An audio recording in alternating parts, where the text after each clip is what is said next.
I find it interesting that nobody's ever really tried to say much about this, but I always find it stupid when people say TDS. They have TDS. They have TDS. Because I mean, it doesn't fit actually. They are deranged for Trump, or they have derangement towards. How would you put that in a sentence? Aside from now, let's say it like this.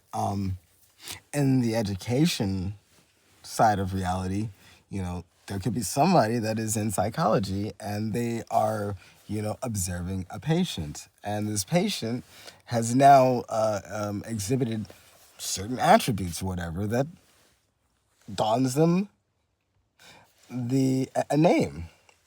So, like, I don't know, Trump derangement syndrome, right? Which would mean that you mimic traits of that person, meaning that's what they're going to label you in your category. It could be some sort of chemical, or I don't know, it could be something that'd be within the body, but that's how you would use that. You can't just say, yeah, he's deranged for Trump. That doesn't, okay. Actually, if you really wanted to put it out there like that, you would be saying that this person was deranged for him, not against it. Now, I could be wrong.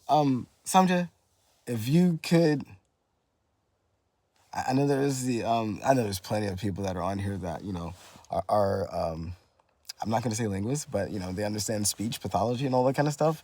Or not speech pathology, but, just speech period. If you could tag them and let them see, how would you actually put that?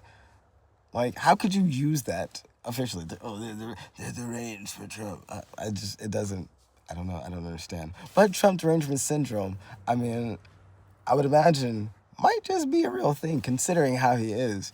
And it would probably be some sort of psychological mechanism or something that, when people are in a specific situation, all they can refer to is Trump derangement syndrome, which, he acts in this certain way, so they pick out those characteristics in order to help themselves psychologically make it through whatever situation or block off something, which, I mean, think about it. Trump denies everything, and but yet he knows everything, but then he doesn't know everything, but he knows everybody, but he doesn't know everybody. He loves everybody, but we know who he really hates.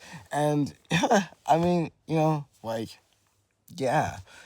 And I can tell you now, there are a lot of MAGA out there that continually carry on traits just like him, which would be indicative of Trump derangement syndrome.